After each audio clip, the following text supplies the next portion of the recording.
Welcome to Vocal Tips in 10 with me, voice professional and your host, Amber Mogg Cathy. The show where every week you'll get actionable tips in vocal technique, artistry, health, and more, all in 10 minutes or less. Your best voice is just a tip away, so let's go. You know those things that you find yourself saying over and over again in your work, in your life, just because you believe in them so strongly and people need the reminder? One of those things for me is change the key. I talk to singers about this probably every day, certainly many, many times every week. And it's this thought that just because a song was first sung in a key, it doesn't mean that's the best key for you. Prince didn't put the song Purple Rain in the key that he did because that's the really cool key. That's the key that says you're a great singer. He put it in that key because that's where it sounded best for him. And he was a killer pro. So he knew to put it where he was going to sound the best. And that's the exact same thing that every singer should do. So I want to get into this today. I shared a video last week on my socials, Instagram, YouTube, TikTok, of Chapel Roan talking about how she does not sing Good Luck Babe in the recorded key. Hardly ever. She said she really can't sing it in that really high recorded key when she's got a really long set because it's just too demanding amidst a really demanding schedule. And I shared that because I wanted singers to see the top level pros do it. And they do, you guys. I had so many people that responded with, okay, well, hello, Celine Dion has entered the chat. Hello, Whitney Houston, Hayley Williams, Sam Smith, whatever it is. All of those singers have changed the key at one time or another. Many great singers change the key when they are on tour with frequency, depending on where they are vocally, what's going to feel best for them, and what's going to give the best performance to their audience. So I want to break some myths with this episode about what changing the key means. Let's get into it. One of the first things I hear from singers is that it is cheating. It is making things easier. So I just really want to challenge myself. So I'm going to do it in the original key. And the original key is nowhere near where that person sounds the best. It doesn't mean you don't want to challenge yourself. If you are in lessons, if you are working behind the scenes to just strengthen your voice, of course, pushing your range, stretching the boundaries, working on the things you're not as great at, that's really smart. That's going to make your voice better and better. But when it comes to going for a song that has a high note, multiple notes higher than you can deliver your absolute best, it's just silly. It's just unprofessional. It just shows that you are putting your own ego, in all honesty, above the needs of the song. Like I said at the start, Prince, and insert any singer, didn't put a song that was first sung by them in a particular key because it's the hard key. They put it in that key because that's where they feel and sound the best. And that's what you should do too. The song is not changing. The melody is the same. The difficult rhythms, the riffs, the high notes, the big intervals, we're not changing a thing. It is the difference many times between a half step to a full step. That's what Chapel Roan does. She sings Good Luck Babe down one step, 2 notes from her recorded key. I can pretty much guarantee you that 99% of the audience is none the wiser because she gives a killer performance. Her vocals sound fantastic, and that's why she puts it in that key. She knows if she puts it the step up, even though she can say, well, I do it in the same key as the recording. What does that really mean? Not really anything.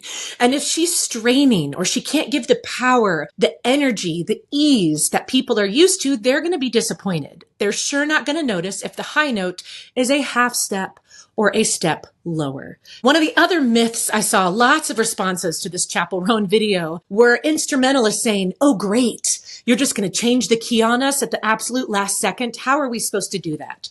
So let me break that down really quickly. Number one, Chapel doesn't decide right at the last second, let's change the key right now. Very rarely, almost never does that happen. These are things planned in advance. And these are high-level players that to move a key up a step, down a step, a half step, up or down is no big deal. They can change on a dime. There's also so much technology now. A band leader pushes a button and immediately everybody's charts are updated. So 99.99% of the time it is scheduled in advance And 99.99999% of professional players can change the key no problem. Another reason you are encouraged to change the key is you have a human instrument. What does that mean? It means that what happens to your body and your mind happens to your voice. If you are a female, have you ever sung when you're on your period or when you're pregnant, when you have hormonal changes? They affect your body, therefore they affect your voice. That might be a time where you're like, okay, I need to switch this key around so that I can give my best performance and I can keep my voice strong and healthy. So I don't just sound good for this gig. I sound good for the next gig in 3 days, the one a week from now, and I keep my voice healthy so I can continue to do my job and I can continue to serve my audience and my fans. If you've heard Taylor Swift talk about her Eras tour, which was just a monster. I got to go, whoop, whoop. It was amazing. You want to talk about vocal athleticism. She did some shows where she had the stomach flu. Just horrible, right? In a perfect world, you cancel those, but she had like mega venues on this massive world tour. And there were times where she just had to take a bunch of medication, get on stage and do her best. In those instances, she's gonna change the key. She's not gonna be hitting the high notes. And again, she is such a pro, I can almost guarantee you the audience had no clue. Also, you don't have to be a Taylor Swift or a Chappell Roan to change the key. If you sing in any kind of an event band where you sing long sets, multi-hour sets, multiple days a week, it is smart, again, to put songs in keys where one, you show off your voice to your absolute best, and two, it allows you to have your healthiest singing. It's not too heavy of a workload so that you can deliver at every single gig and so you can stay healthy so you can have a long career. As singers with a human instrument, we don't have a transpose button. We don't have a capo. And I know not all instruments have that, right? Your horn section is like, yeah, I wish we had a transpose button. Again, if you're a horn player though that plays in many of these higher level situations, you're going to be told in advance. You're able to figure that out pretty darn quickly, and it's no big deal. And I heard so many other comments from people. One of them that always makes me giggle is like, see, it's always about the singer. Singers are divas.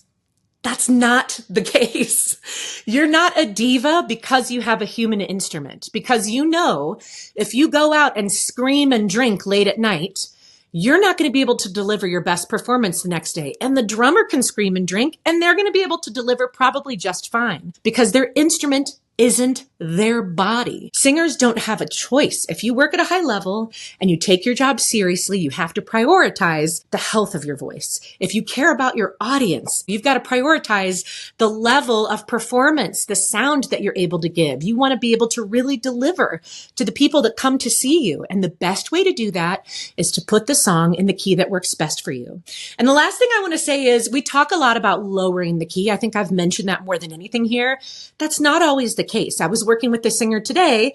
We needed to raise the key for his song. The original key, he sounds really good on it, but it's not in the sweet spot of his voice. It's in a really easy spot, which sounds lovely, but doesn't have the energy and the excitement that he wanted and needed for this cover. So we took it up 3 half steps, a step and a half, 3 keys higher. And that is the sweet spot for him. Doesn't change the song at all. Somebody listening isn't going to be like, I can't even recognize that song. It's the exact same song. We just put it where he can deliver the best performance. We made it a little more challenging for him. So it's not always about making it easier. And lowering the key doesn't change the song, doesn't change the quality. It's about making it the absolute best for you as a singer, your health, and then the absolute best for what you can deliver so your audience can enjoy themselves and get the performance that they came for. I think I got a little preachy. Just hope that hearing this, you know that changing the key of a song when you are able to do that. And let me add that because somebody's going to be like, I can't do that in my X, Y, or Z. If it doesn't work with your band, fair. It needs to work for everybody. We all work at different levels. Everybody's at different levels. But when you are able to tweak the key a little lower, a little higher to make it feel the best and sound the best. And remember, those are the 2 things we are always caring about as singers. Does it feel good? Is this something I can do consistently? And 2, does it sound good? Am I going to be able to deliver how I want to deliver? Is the audience going to get what they are hoping to get? Those are the two things that we care about. And so many times a little tweak of the key gets us there. I hope this is helpful, guys. I hope you will play with putting songs in the best place for your voice when you are able, and you will feel not only no shame in that, you will feel proud that you are working at that professional level, because that is what the pros do. I got a bunch of freebies for you guys. Like always, check them out in the show notes. Thanks for listening. See you in the next episode.